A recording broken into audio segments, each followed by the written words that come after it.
It was a beautiful morning on the island of Sodor. Thomas the Tank Engine's blue paint sparkled in the sunshine as he puffed happily along his branch line with Annie and Clarabelle. He was feeling very pleased with himself.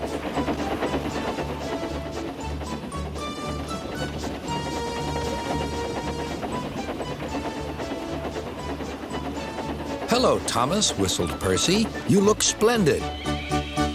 "Yes, indeed," boasted Thomas. "Blue is the only proper color for an engine." "Oh, I don't know. I like my brown paint," said Toby. "I've always been green. I wouldn't want to be any other color either," added Percy. "Well, well, anyway," huffed Thomas, "blue is the only color for a really useful engine. Everyone knows that." Percy said no more. He just grinned at Toby. Later, Thomas was resting when Percy arrived. A large hopper was loading his freight cars full of coal. Thomas was still being cheeky. "Careful," he warned.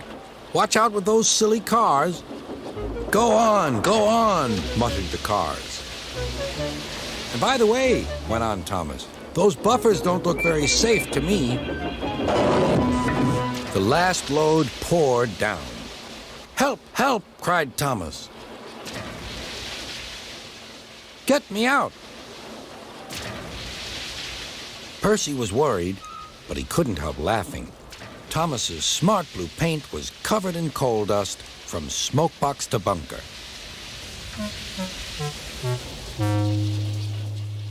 "Ha ha!" chuckled Percy. "You don't look really useful now, Thomas. You look really disgraceful." "I'm not disgraceful," choked Thomas. "You did that on purpose. Get me out." It took so long to clean Thomas that he wasn't in time for his next train. Toby had to take Annie and Clarabelle. "Poor Thomas," whispered Annie to Clarabelle. They were most upset.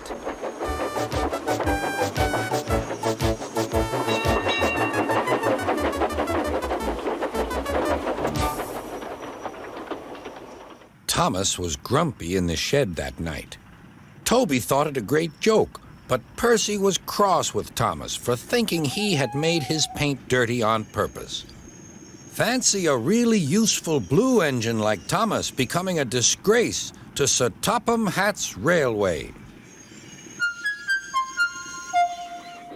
Next day, Thomas was feeling more cheerful as he watched Percy bring his cars from the junction. The cars were heavy and Percy was tired.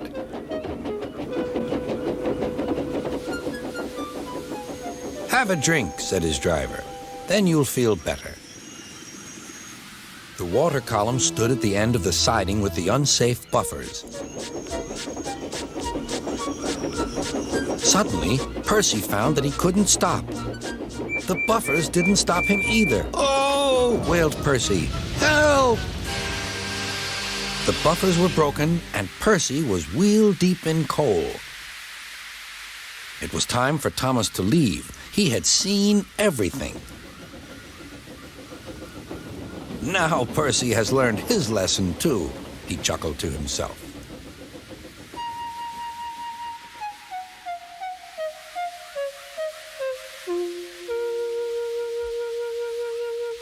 That night, the two engines made up their quarrel.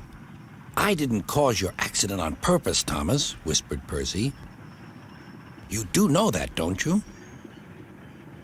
"Of course," replied Thomas, "and I'm sorry I teased you. Your green paint looks splendid again, too. In future, we'll both be more careful of coal."